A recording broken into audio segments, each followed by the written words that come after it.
Operation GCD with an Appalachian grin. Adventures and shenanigans, we're diving right in. Out in the holler where the secrets creep, garbage can dudes digging mighty deep. Secret societies, shadows in the pines, Operation GCD of American rebels design. Double J searching deep in his brain hole, past layers of melted hops and bone resin. From cults to cover-ups, we're talking about all of that. So watch your sixth friend and the truth we trust. The world's a puzzle, grunge rock ain't what it seems. Ancient alien cargo cults haunt the moon's pale beams. Cincinnati schemers, history's a haze. Double J's on the mic, lighting things ablaze.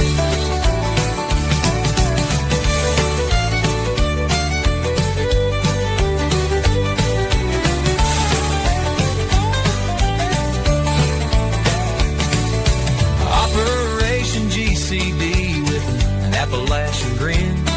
Adventures and shenanigans, we're diving right in. Join us on the journey and enjoy the show. Thanks for joining us to get a little GCD. Yeah, the world's a puzzle, grunge rock ain't what it seems. Ancient alien cargo coats haunt the moon's pale beam.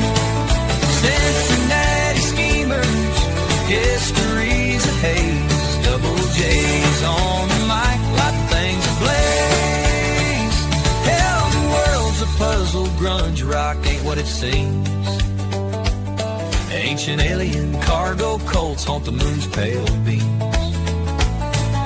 Cincinnati schemers, history's a haze. Double J's on the mic, lighting things ablaze. Double J's on the mic, lighting things ablaze.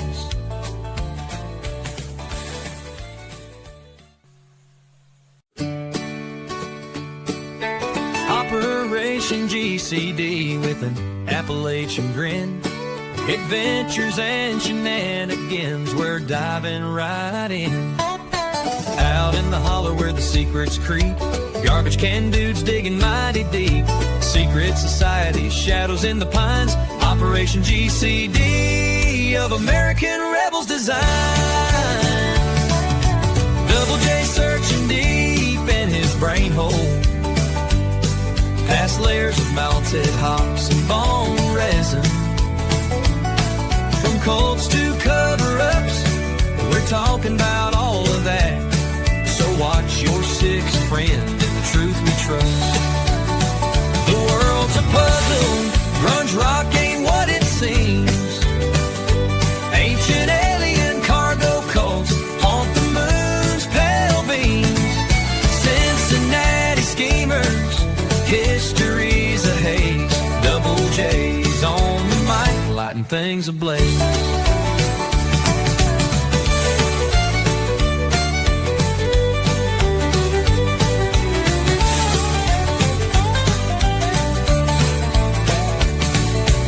Operation GCD with an Appalachian grin. Adventures and shenanigans, we're diving right in. Join us on the journey and enjoy the show. Thanks for joining us to get a little GCD. Yeah, the world's a puzzle, grunge rock ain't what it seems. Ancient alien cargo coats haunt the moon's pale beam. Cincinnati schemers, history's a haze. Double J's on the mic, lighting things ablaze. Hell, the world's a puzzle, grunge rock ain't what it seems. Ancient alien cargo cults haunt the moon's pale beams. Cincinnati schemers, history's a haze. Double J's on the mic, lighting things ablaze. Double J's on the mic, lighting things ablaze.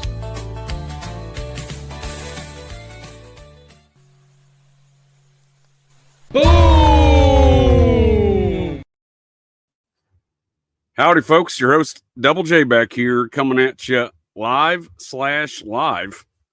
from my studio/RV dining room located directly inside America. Welcome back, folks, to the interwebs. Once again, your host, Double J here. That is JJ Vance, host of Operation GCD, and more notably, not the vice president. So, anyhow, folks, thanks again for joining me here tonight to get a little GCD. We'll be your pilot and navigator for tonight's shenanigan-infused journey into the mind of this particular garbage can dude. And not gonna lie to you, folks, thank you much there. Please hit the like button. That'd be much appreciated. Not gonna lie to you, folks, though, got a real barn burner here on deck for y'all tonight. The Occult Genealogy of America. So that would be Garbage Can Dude, sir. Thank you, or ma'am. Or there, thank you. Bill Colby's fan club, that is. And speaking of Bill Colby, we will be talking about Bill Colby tonight because it is characters such as Colby that I find very intriguing in the American landscape, Americana, American history, if you will, the things that shape our culture and our nation's society as a whole. And speaking of society, thank you much. Can we please mention the unfinished pentagram located in DC? Yeah, there's a lot of stuff in DC that's probably relative to tonight's discussion. We can tackle that one in the future because DC was designed by folks like Pierre L'Enfant, a member of the Society of Cincinnati, a Frenchman. And, as I look at a lot of these matters in conspiracy culture, notably even things relative to our current time frame and not just historical stuff, the Idaho 4 case, for example. I often argue that, when we're looking at these large-scale parapolitical events, in conspiracy culture, that perhaps these disputes are older than what we presume at first glance, right?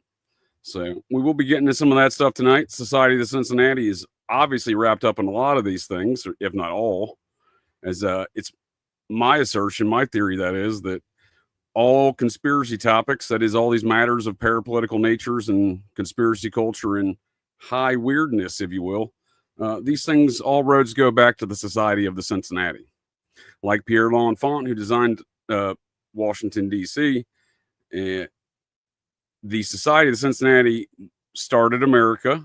They founded themselves on May 13th, 1783, which is a full almost 3 months in advance of the Treaty of Paris in September of 1783. Actually, it's more than 3 months, almost 4 months. So, Friday the 13th, they formed it. They are the modern day Knights Templar. They are the descendants of the Templar, right? So what I mean by the Occult Genealogy of America, literally and figuratively, folks, right? So relative to what I mean by the Society of the Cincinnati is the modern day Knights Templar. Well, George Washington, the founder of the society, right, is comprised of his generals and officers of his army in the wars of 1776. Those are the original members, with the membership passed down like a knighthood through the paternal bloodlines. It gets a little funky at times when we're doing that because sometimes there's not a son or a grandson in which to pass it to, so it can go down multiple. Evening, sir. Nice to see you there, Kane. And folks can join us at Kane B's The Purge tomorrow for some purging on the Idaho 4 subject. And thank you much. And on these matters with the society and things getting passed down, I largely presume a lot of the beefs get passed down, if you will. Not only are they instilling the values and principles on their children, these things are multi-generational, it seems, and a lot of secret warfare, dating back to George Washington. As I argued a few weeks ago in my July 16th show, he was poisoned, and the second president general of the society, he was also murdered, Alexander Hamilton, by Aaron Burr in his attempt to take over America. So these matters are relevant, and I would argue those that divide is continued on since 1804 when Hamilton was murdered. Aaron Burr was, for example, part of something called the Tammany Hall faction of politics in New York City. A lot of Tammany Hall stuff that stretches out in this feud on one side over the years. That is the anti-liberty kind of side, as I call it, within this factional disputes within the society. So I think there is that. When I mean by anti-liberty, Aaron Burr was financed by Europeans in his attempt to take over America. Right? He was a Society of Cincinnati member, right? And he wasn't the only one that started these things. What I mean by, that the occult genealogy and how these things get passed down, not only the values and principles, perhaps, but also the beef, right? These factional beefs, if you will.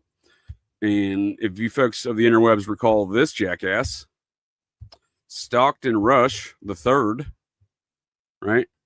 He's that buffoon who took the tin can down to go see the Titanic a couple years back, right? And he's the direct paternal descendant of a fellow by the name of Benjamin Rush. Was he a member? I don't have his card, but I suspect he was. And if you listen to any of the things out of that dude's mouth, he was an ardent commie, DEI nonsense, and a bunch of Marxism.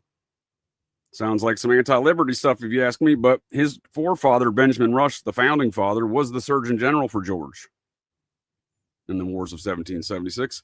And he attempted to run a coup against George. So, in all these tyrant stories of George, a lot of folks ran coups against him, notably Benjamin Rush during the war. He didn't execute these folks, and he let Rush resign his position, and et cetera, et cetera. So, perhaps that wasn't the right solution if these things are ongoing. I don't know. I'm not here to judge on that.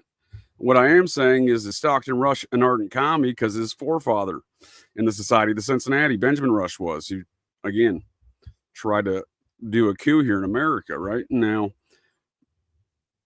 a lot of prominent members of the society are common namesake here in America. I mean, I often point to John McCain because the Senator John McCain number 3, because John McCain number 1 and John McCain number 2, his father and grandfather, were the only 2 4-star general father and son combo that we've ever had in America.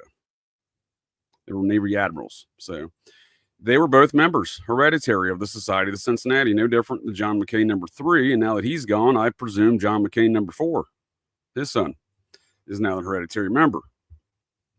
So and it's not only these matters like that. And again, when I was mentioning the Idaho 4, and we're going to be doing some purging tomorrow at Cane Bees, one thing I've said over there on the purge a lot of times is trying to understand the environment that's going on up there in Idaho around those murders and the characters involved in these things, right? And, what they're up to, what's their ends, and looking at a situation like that is kind of interesting in this idea of the occult, genealogy of America, both figuratively and literally, because that's Mormon country up there in Idaho. And in fact, many folks involved in that whole situation, from the surviving roommate Dylan Mortensen to the Idaho State Police Detective Victoria Gooch, aka the Gooch. These folks are all, Gooch's husband is the Mormon, but nonetheless. And President Scott Green, old Coomer Scott Green, University of Idaho president, right? His paternal line and himself, Mormon, deep Mormon, all the way back to the 1850s. Right? These folks, his ancestors came over from England and pioneered across America to go to a nation called Deseret. That's what the Mormons called their nation from the 1850s to the 1890s. And, that's a very intriguing thought, I think, because perhaps the Greens, the Mortensons, and the Gooches, perhaps they were, their ancestry weren't happy with Deseret becoming America, and maybe they're not still happy about that today. Maybe that's been passed down. I don't know. It's very interesting because the Mormons themselves have origin in the Society of the Cincinnati, the hierarchy and leadership, not the recruited pioneering families, but nonetheless, it is odd to look at a situation with his surviving roommate Dylan Mortensen in Idaho, and then we learn about Victoria Gooch, ISP detective, who for 2 years no one heard her name, and then suddenly things are getting, unsealed in December and January here, this past December, January, and suddenly we find out Victoria Gooch is involved in the most integral aspects in the frame job against Brian Koberger. That is the bushy eyebrow comments by Dylan Mortensen and the balaclava, right? So we come to find out now in recently released police documents and their supplemental reports on the matter from Moscow PD that those seemingly were bullshit. She never made statements to that regard. Bushy eyebrows and balaclavas, but it was Victoria Gooch involved in those interviews that allegedly, according to the PCA, probable cause for arrest of an affidavit signed but not notarized by the infamous Brett Payne, Moscow PD detective. Well, it seems like they're lying more than we thought in that affidavit, because this seems like it was bullshit, but Victoria Gooch is the one credited with those interviews with Dylan Mortensen. And again, it's interesting because her husband, the Gooch, right, she's Gooch by marriage, his Gooches and Dylan Mortensen's pioneered across America together to get to Deseret, right? That's very interesting. So I find it odd. The Greens were on a corollary trip on a different pioneering wagon, but it seems they may have crossed paths with those Mortensens and Gooches back in Nebraska around 1855, I believe it was. So what their descendants are doing today, all wrapped up in this murder mystery in Idaho, is probably a horse of a different color. But that's what I mean by, do some of these things have older beefs? The disputes are an older thing, and what we're looking at is the essentially the result of an older beef, but it's packaged in a propaganda campaign and sold to the American public with a false narrative.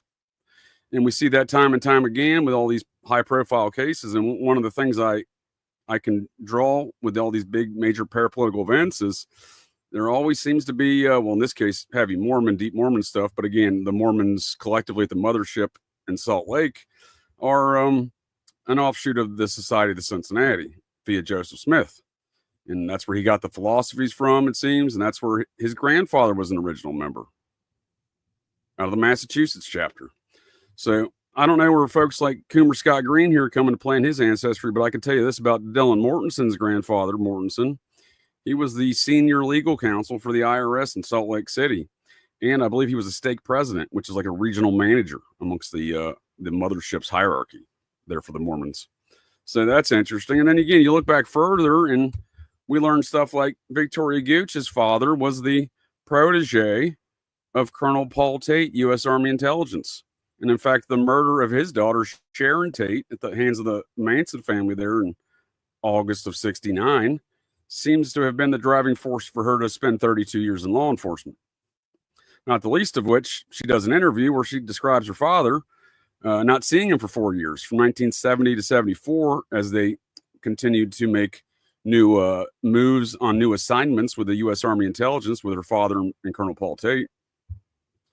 Well, those 4 years that she doesn't see her father and he's working with Paul Tate by her own admission, Paul Tate has gone undercover to investigate the murder of his daughter. So, and again, that whole Manson situation has some weird hallmarks and situations going around it. But the least of which is Paul Tate. So Paul Tate, that's this fellow right here, right? His daughter, Sharon Tate, actress, Processian, murdered her there. She was 8.5 months pregnant with a son. Paul Tate had no sons. That was his only, sadly, that would have been his only hereditary member because his only other surviving daughter only has a daughter. So unless that girl has a son, there may be the end of the line for old Paul Tate in the Society of Cincinnati because, I don't have his membership card. He is the second great-grandson from a Lieutenant Jesse Tate. Third great-grandson from a man named Jesse Tate, lieutenant in the Virginia chapter of the Society of the Cincinnati. And that's this fellow right here. So, once again, why is it that all these high-profile circumstances, cases, murders, parapolitical events, etc., have all these deep tentacles, older disputes and situations, and most notably, with the roads leading back to the Society of the Cincinnati? Because, for example, if that was a hit for, drug reasons, pornography reasons, all, hood rat shit, as it's often described. I mean, a lot of time has been dedicated by folks of conspiracy culture, authors, podcasts, magazines, writers, documentaries, etc., exploring topics like the Manson family. But I don't think we ever really get back into some of these deeper details and understanding the victimology, perhaps. I mean, that is a major factor in the investigating a murder, is the understanding how what brought the victim into those circumstances. And it seems, in circumstances like that, there may be a multifaceted approach to these incidents, and one of those may be, in fact, a hit, right? Ending the bloodline of a Society of Cincinnati member. It's possible. I think it's certainly possible when we see the folks like Joseph Smith. He's one of the most notable major occult figures in American history, founder of the Mormon Church on April 6th, 1830, on a mound in Fayette, New York, named after General Lafayette, Marquis de Lafayette, the head of the French chapter of the society. 13 original chapters, one French chapter, because they were both the same revolution. So, and again, a lot of the French names that dive deeper into the French society, a lot of the French names that everyone's familiar with as a household name seem to have, I'm not saying they're all members of the society, but within that paternal bloodline, that surname, they have representation. For example, Shia LaBeouf, the actor. I'm not saying he's a member, but he is the descendant of a French member of the French chapter named LaBeouf. So it is very interesting. And a lot of those folks came to America because the French threw them out from 1794, I think on Bastille Day, till 1925. So largely the French chapter was operating out of places like New Orleans as their epicenter of activity. Right. So these are all very interesting details, I think, to consider, because when we look down at New Orleans, we find other weird circumstances, right? We find some other weird circumstances, such as something I've discussed here in the past regarding the JFK situation. This is 1954. This is technically Baton Rouge, Louisiana, but it's a picture of a Civil Air Patrol unit. That's Lee Harvey Oswald over on the far right. That's David Ferry there on the left, second from the left in the helmet there.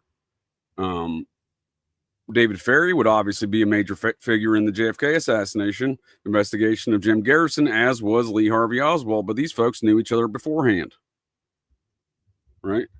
Also in the same Civil Air Patrol unit is Barry Seal. Folks may remember Barry Seal from that, Tom Cruise film, right? Tom Cruise plays a good tall guy who knows how to fight. I'm not sure if Barry Seal was either one of those things, but he played Barry Seal in this, infamous Mena, Arkansas drug trafficker for the Medellin cartel and Iran-Contra, along with, Slick Willie and gang, Bill Clinton. Well, also, he was 20th Special Forces. He was Bill Colby's queers over there in the Military Assistance Command of Vietnam, doing all that hood rat shit of the Phoenix program. That's where that drug operations of Air America grew out of, which became the drug operations of Mena, Arkansas. So when I say these things have a greater history, that's a good example right there, because he's doing the Air America drug operations, and then later he's doing the Iran-Contra stuff. It's the same core group of folks, though, right?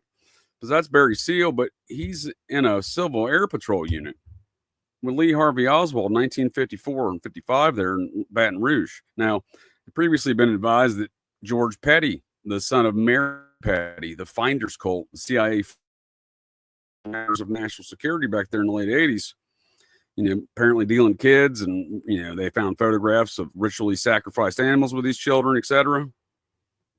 His son, not in that Civil Air Patrol unit, but did fly in Air America and for that same 20th Special Forces unit with Barry Seal. So they knew each other, working for those Air America, and probably, I don't have record of it yet, but probably George Petty was involved in Iran-Contra, Mena drug smuggling like Barry Seal was, right? So it's very interesting when we consider there's a lot of these things. I mean, some of these folks may be born into it in a certain respect, but because let's look at Lee Harvey Oswald here. Now, his third great-grandfather, a Joseph Oswald, Major Joseph Oswald, out of the Georgia chapter of the Society of the Cincinnati. Barry Seal, his buddy in the same Civil Air Patrol unit. His third great-grandfather, a Captain William Seal from the North Carolina chapter of the Society of the Cincinnati.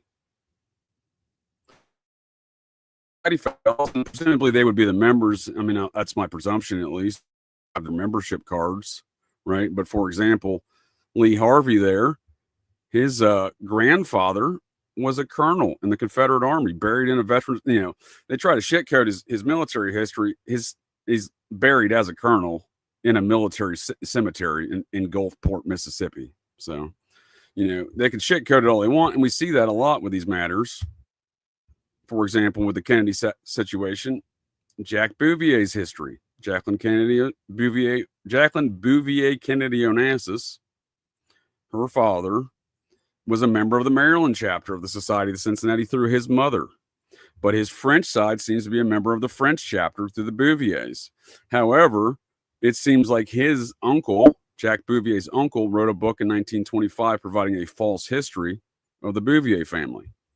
And, it's interesting. I came to that conclusion independently.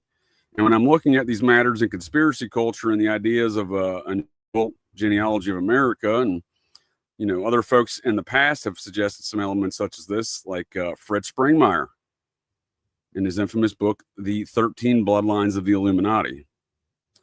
A lot of thoughts about Fred Springmeier, and I'll get to that in a minute. But when I was checking out his revised edition of that from the late 90s, I found him mentioning the Society of Cincinnati.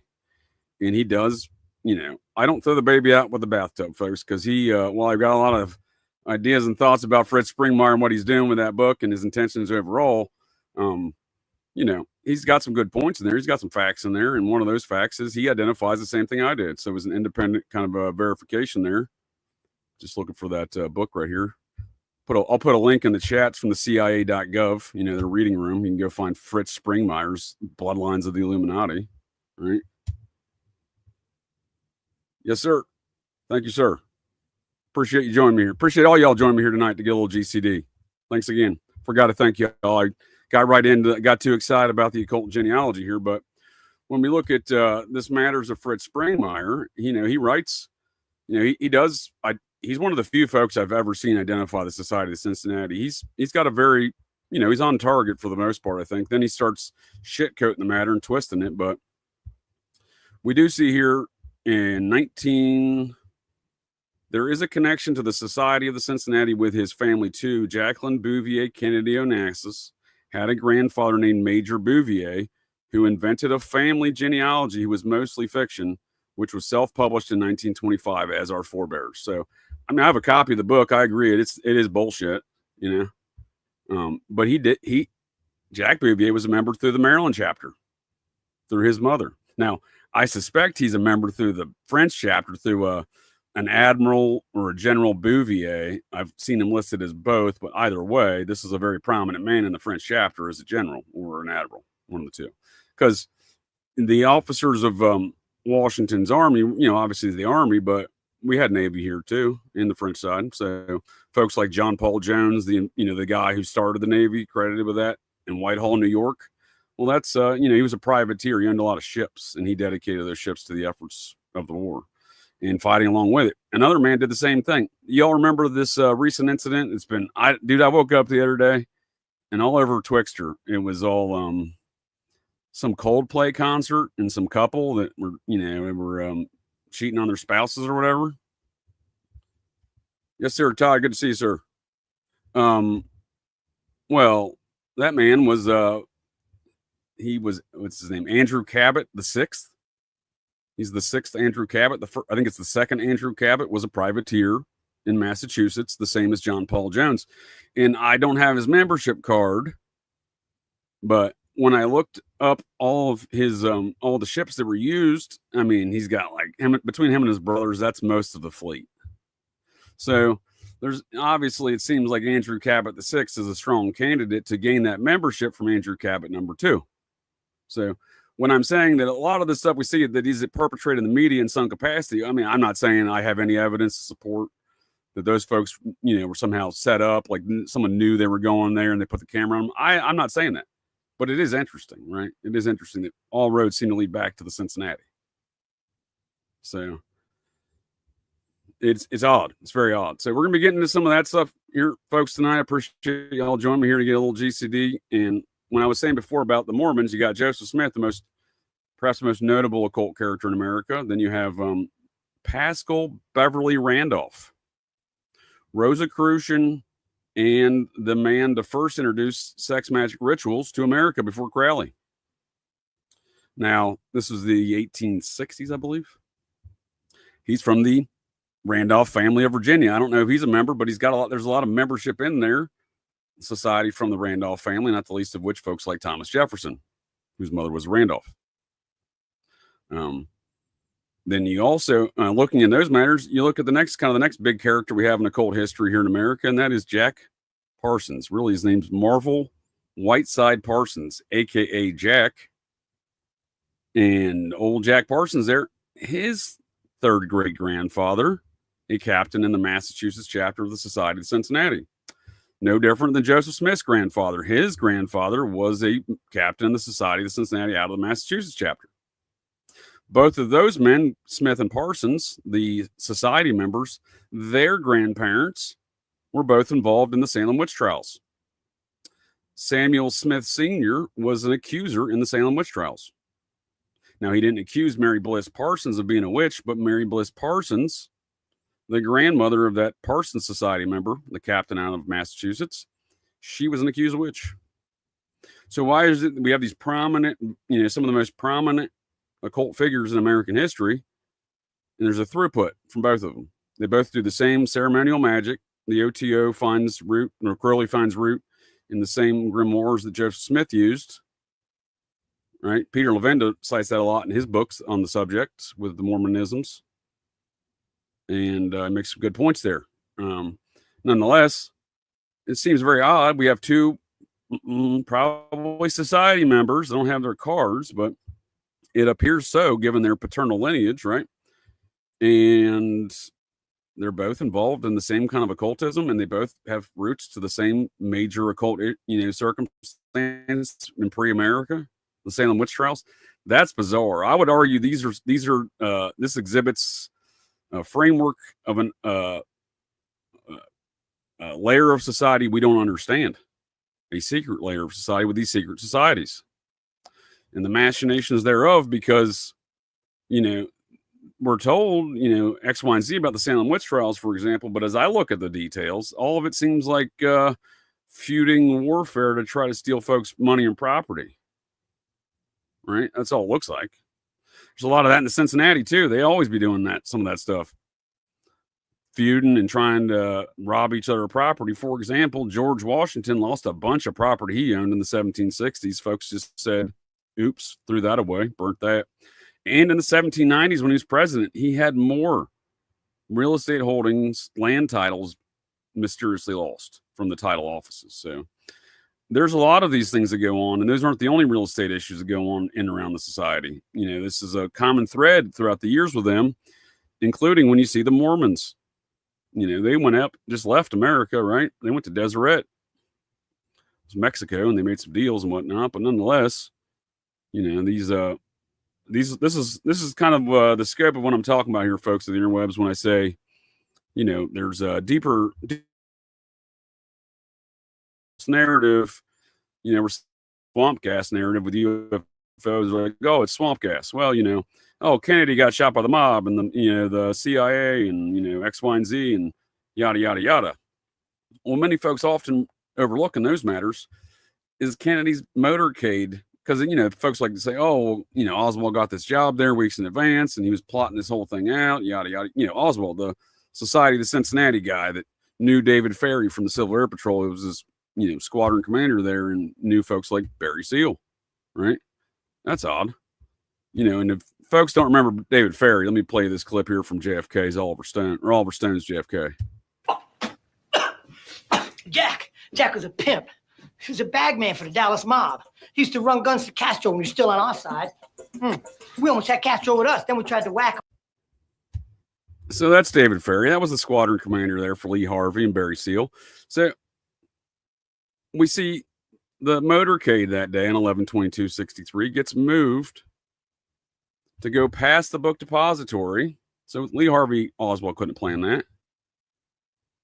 And the person that does it is Earl Cabell, the brother of the 4-star Air Force general and CIA director that JFK fired the year prior, Charles Cabell. And the Cabells, They're one of those blue blood families from Virginia, and then later West Virginia, like Cabell County. But Charles Cabell, probably a member of the Society of Cincinnati, right? His brother just happened to be the one that changed the motorcade that day. The Bay of Pigs guy that got fired, the operations officer director for the CIA in charge of the Bay of Pigs, who got fired over the matter by Kennedy, was along with Cabell. Well, that man was Dick Bissell. I agree. Ridiculous name, but that is his name, Richard Bissell.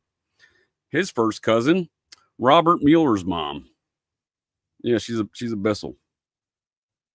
So we see folks like Robert Mueller connected to Bissell, and then he marries a Cabell, a cousin of Charles Cabell and Earl Cabell. So this is what I mean by, do we really understand these matters without understanding, the bullshit we're sold and the false narratives? Because again, how many thousands of hours have been dedicated to the study, research, and trying to understand the whole JFK situation, right?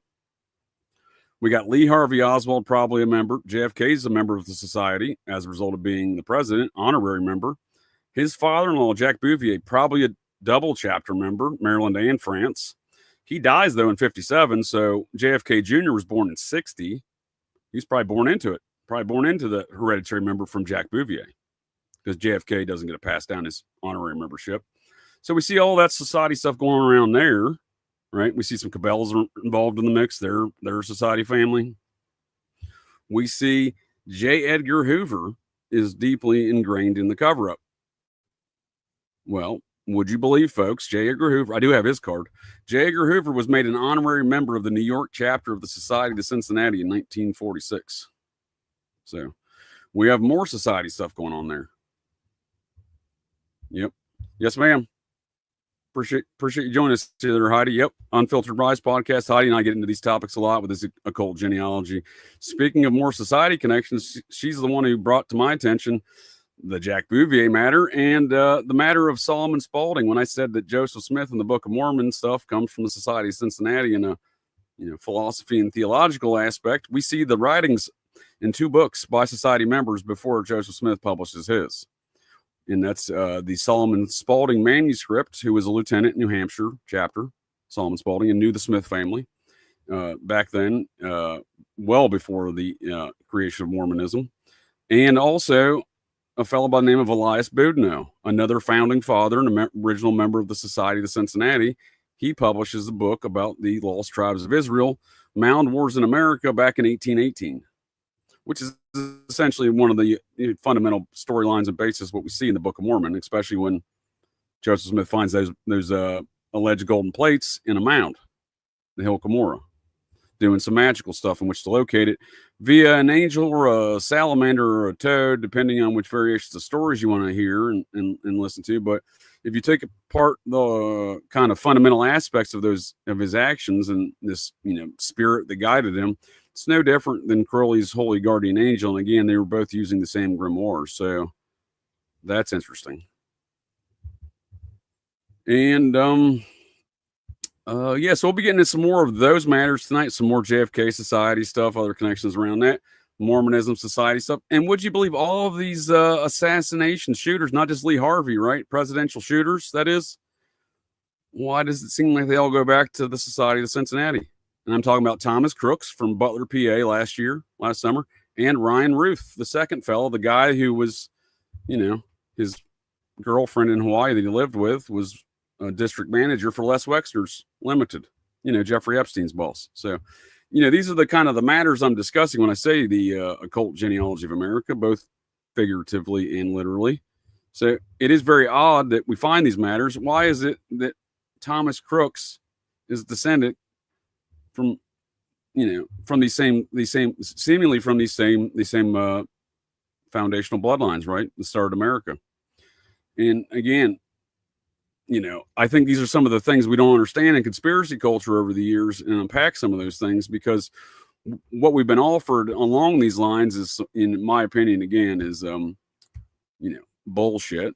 And that's things like Fred Springmeier's 13 Laws of the Illuminati. While he makes some solid points in there, I don't think it's meant to be an objective and honest inquiry on the matter, if you will. So let me just give you a quick example of what I'm talking about.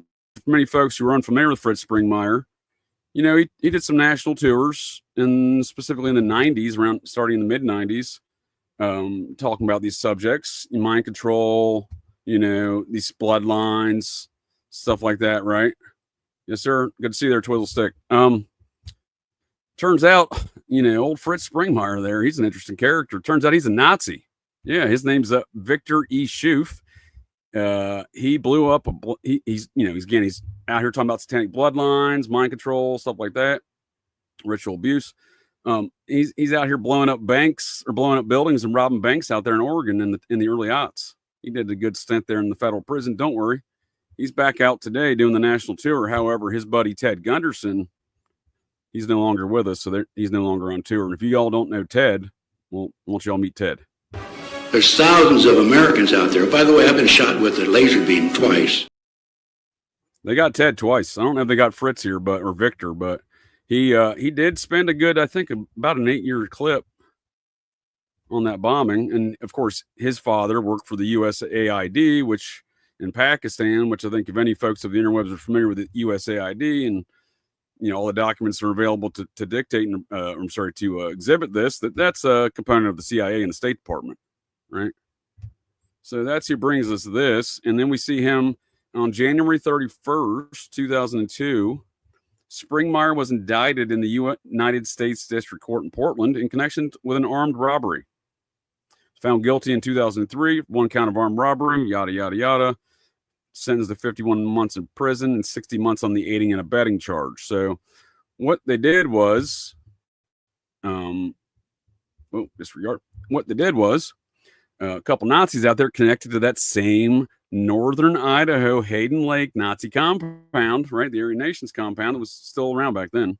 I think they were just getting ready to burn it around the time that he was blowing up banks and buildings out there in Oregon. Maybe they're connected because he had a meeting up there right beforehand. That was documented by the feds in his court case.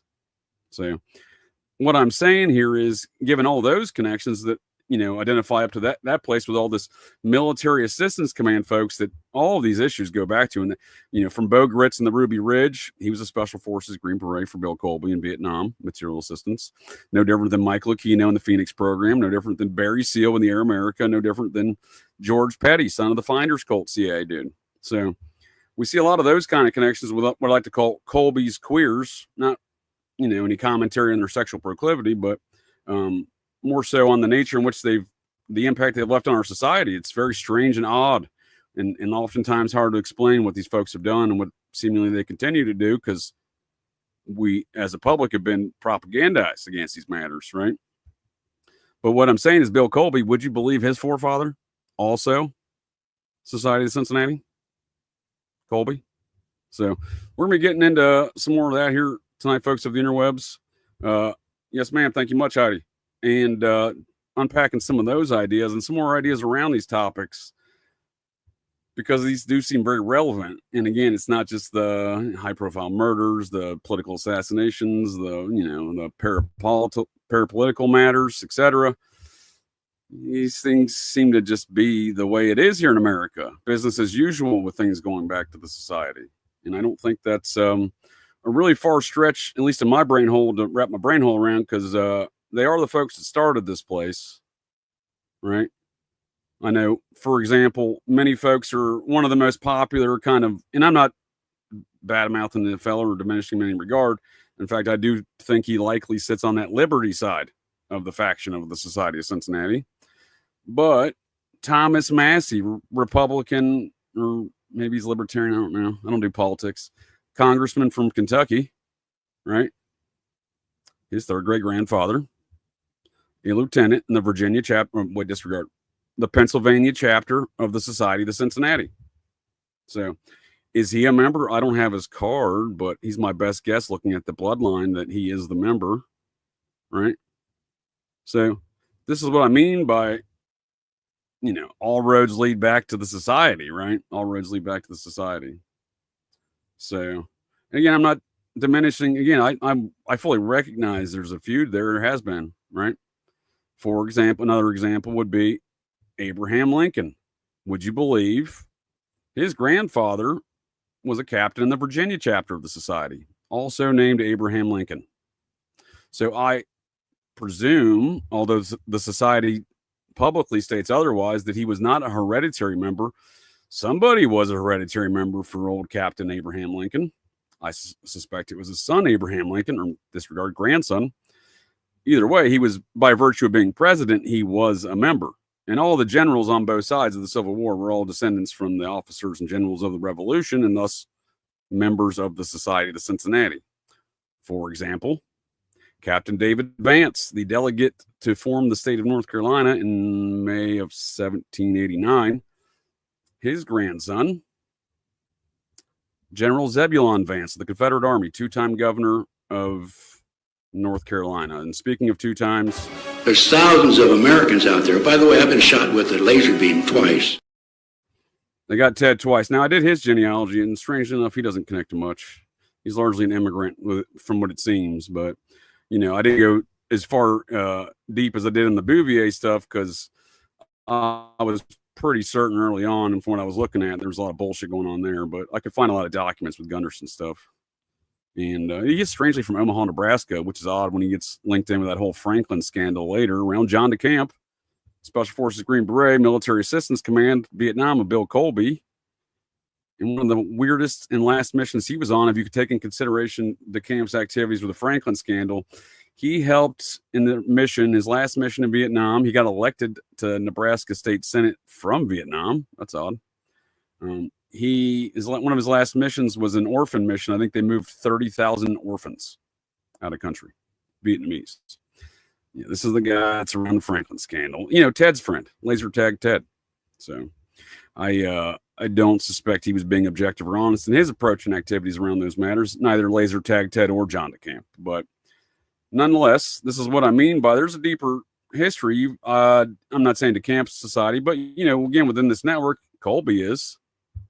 Bill Colby. So nonetheless, and I got another one. I got a very noided theory on Bill Colby and a game I like to play here in Operation GCD of who is your daddy and what does he do? Bill Colby's daddy's an interesting man. He was a career Army officer, colonel. I think he retired as a colonel. Maybe they made him a honorary general. He went to run an ROTC program in retirement. In fact, he moved to Burlington, Vermont to be the ROTC dude at University of Vermont.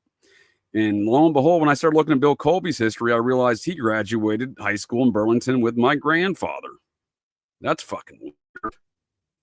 So I had no idea Bill Colby was from Vermont, and certainly didn't know that. But, you know, there was an interesting character born in 46 in Burlington, Vermont with an unknown father, and he looks a lot like Bill Colby. So, and he's another one of these prominent characters in these large-scale occult murder situations that, you know, just perhaps may have more deeper meanings and histories because it's not just the Tate situation there in the Manson family. You know, I often reference myself and old Charlie there are both Maynards from Pikeville, Kentucky. He's also McCoy from Pikeville, Kentucky, as in the Hatfields and McCoys. Nonetheless, the Maynards, via a fellow by the name of Christopher Columbus Maynard Sr., him and his four sons were some of the first frontiersmen in our modern incarnation of America across the Appalachian Mountains. And not only that, you know, it's a little bit further back in generations go, but if you go back about 7 generations or so there with the Maynard line of mine and old Chuck's, you'll find members of Parliament. So it'd be around my 8th cousin, maybe Charlie's 7th cousin, is a sitting member of Parliament Maynard in the United Kingdom. So when I say these matters may be older and involve anti-liberty elements in this faction of the Society of Cincinnati, you know, I think elements such as that may play a factor. You know, not the least of which Charlie's dad was an Army colonel, right? Or allegedly. Again, a lot of his stuff is rooted in mysteries as well with a lot of these family trees. But from the best evidence, it seems that he's got some heritage as well within military service in America. I'm not saying he was a member of the society, but I do know for a fact that he is a Maynard. Yeah. That's a good point. I don't know where old Maynard James Keenan of Tool fits in, but he strikes me as a character that would fall within these same kind of bloodlines. And I suspect he got the Maynard from somewhere, right? That is, you know, it seems like a unique name to add to someone. It's probably a surname somewhere in his family tree. But nonetheless, these are the matters that I think are important when considering conspiracy culture and these matters of a deeper understanding of what's affecting us in our modern culture and society. And is it the Society of Cincinnati? Is this a feud? Is there a since the inception of America, has there been a feud there where they're happy to fight amongst themselves and give us all a different story on the outside? It seems like it. Yeah, the Pilgrim Society was founded by a member of the Society of Cincinnati. Give me a second there, Pedro. Nope. He was a United States Senator out of Mississippi, and I can't think of his name. It's a stupid name, though. Give me a second. I'll look it up while we're talking about it. But that's a good point there, because we see these things manifest to these anti-liberty factions, right? We see them manifest in aspects such as the Pilgrim Society, right? Which is a ardently anti-American, anti-liberty thing, right? Which was founded by all of these folks over there in these European interests. Margaret Thatcher. Well, fuck, Cocaine Bob Evans' buddy Henry Kissinger was part of that group, right? You got Cocaine Bob's buddy there. That's always a fun time. And we got Caspar Weinberger. As part of the Bush machine and Reagan machines. We got Douglas Fairbanks. Don't remember him or why I know that name. Oh, he's an actor. Oh, he was in that movie Ghost Story, I think, right? I did an occult and esoteric review with the storyline of the process and the Son of Sam stuff embedded into that film. And he was in that. We got Henry Luce, Skull and Bones dude, right? Skull and Bones dude. Alexander Haig, dude. He's another national security dude right there, right? We got lots of folks. Where's the guy that started this son of a bitch? So there's I'll have to get back to you on here we go. Chauncey Depew. There we go. I knew it was a dumb name. So this fellow was integral in starting the Pilgrim Society. He's a hereditary member. He was a U.S. Senator from, did I say Mississippi? I lied. It was New York. Nonetheless, good point. Excellent point there. Because we see these things manifest with members of that anti-liberty faction. So that's right. He's part of that Tammany Hall faction I was describing before. And we also see that Tammany Hall faction involved in the Great Compromise of 1877. And that's where, that's where the dude who bought Samuel Untermeyer from Untermeyer Park, Son of Sam stuff, he bought his estate from Samuel Tilden. Samuel Tilden was a carpetbagger, moved up north, was part of that Tammany Hall faction. And his father was one of the financiers of the Confederacy, right? This is what I mean by carpetbagger. And he, he would be elected president in 1876. And he made a deal where McKinley would become the president instead from the north, right? From Ohio. And then the Union would take all the troops out of the South and end the Reconstruction period. So, and again, that's that Tammany Hall faction. And I can point a lot of fingers at the whole Confederacy. They're a lot of the folks in there. The Burr conspiracy has direct connections to the upper echelons of the Confederacy years later through these bloodlines, most notably through the society, including Burr. He was a member. So is folks like General Wilkinson, who often doesn't get talked about. And he was really the man behind Burr, another member. So, these things do seem very relevant when we can point to these same factions kind of doing the same thing. If it's Tammany Hall, the Great Compromise, or Civil War, or the Pilgrim Society, right? They manifest in these capacities. And I think it is important to note those things when we're trying to understand how we got here today and what may actually be going on. Because I don't think it's a leap to say that basically we're propagandized across the board as a public to every regard. And I think that's why things like conspiracy culture have become far more popular in recent years, because I've been following this shit since the 90s, since the dial-up billboard days and AOL and shit, and Vince Foster murders in, folks like J. Orland Gravy, who was a major figure in posting things about the Vince Foster death in the 90s. And he's a major figure in the octopus Iran-Contra stuff as far as feeding information to Danny Casolaro. So again, I think a lot of these things really do connect. And I think all the connections, in my opinion, folks, the roads go through the Society of the Cincinnati. So appreciate y'all joining me here tonight. Folks of the interwebs, get a little GCD. Thanks again. And we'll do a quick bounce through of what I got coming up there this week. And hope y'all can join me here on the Patreon side for the rest of this program here tonight. Patreon.com/Operation GCD. If you try to search it over there, you're not going to find it.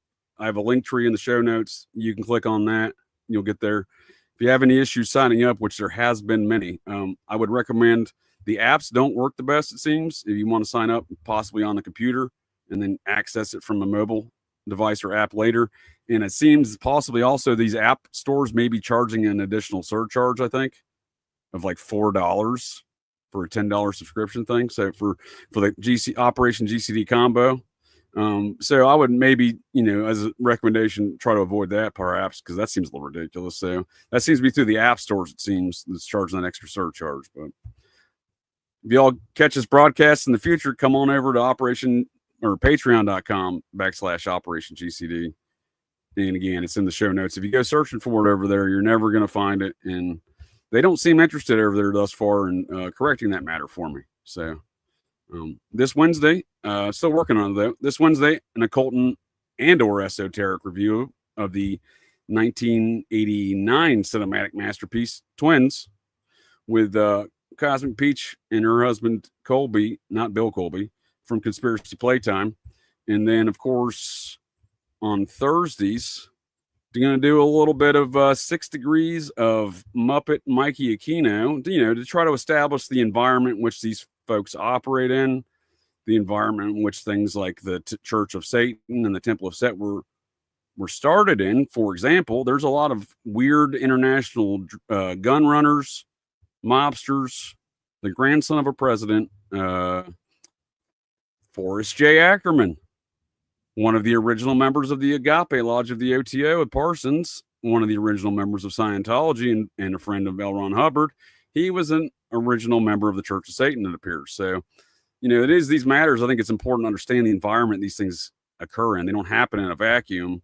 And that is kind of what I'm getting at too. It's not a full blown, not doing a make a wish for Kevin Bacon tonight like it will be on Thursday. Kevin Bacon asked for a new Patsy for his 6 Degrees game. So I'm happy to make a wish for the gentleman and provide him such. But it is the same deal I'm trying to aim at here tonight with the Occult Genealogy of America, is understanding that environment and really what the hell's going on here.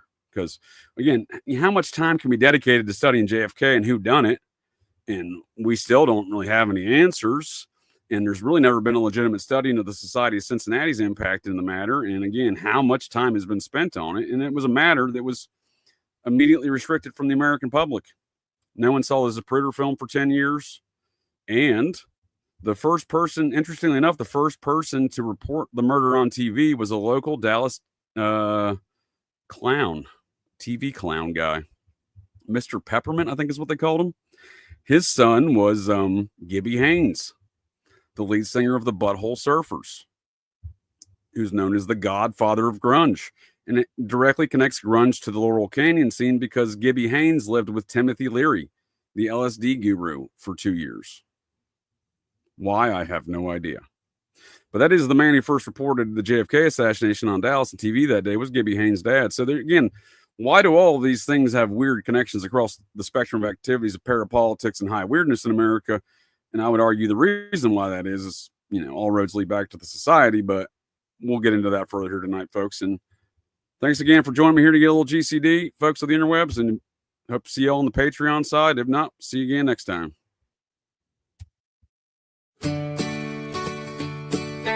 Operation GCD with an Appalachian grin. Adventures and shenanigans, we're diving right in. Out in the holler where the secrets creep, garbage can dudes digging mighty deep. Secret societies, shadows in the pines. Operation GCD of American rebels design. Double J searching deep in his brain hole, past layers of melted hops and bone resin. From cults to cover-ups, we're talking about all of that. So watch your sixth friend in the truth we trust. The world's a puzzle, grunge rock ain't what it seems. Ancient alien cargo cults haunt the moon's pale beams. Cincinnati schemers, history's a haze. Double J's on the mic, lighting things ablaze.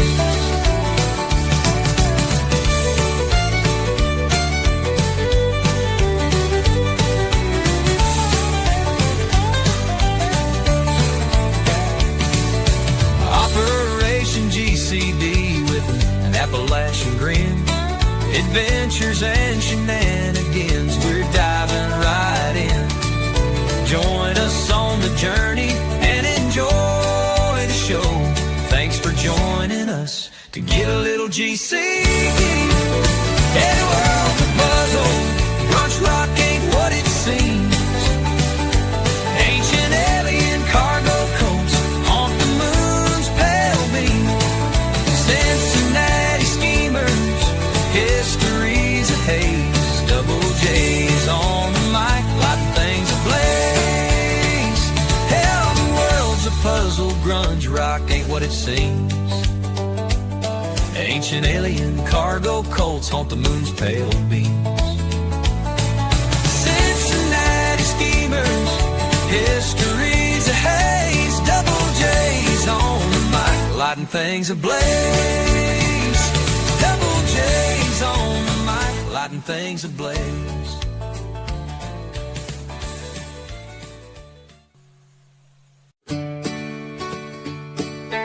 Operation GCD with an Appalachian grin. Adventures and shenanigans, we're diving right in. Out in the holler where the secrets creep, garbage can dudes digging mighty deep. Secret societies, shadows in the pines. Operation GCD of American rebels design. Double J searching deep in his brain hole, past layers of melted hops and bone resin. From cults to cover-ups, we're talking about all of that. So watch your sixth friend and the truth we trust. The world's a puzzle, grunge rock ain't what it seems. Ancient alien cargo cults haunt the moon's pale beams. Cincinnati schemers, history's a haze. Double J's on the mic, lighting things ablaze.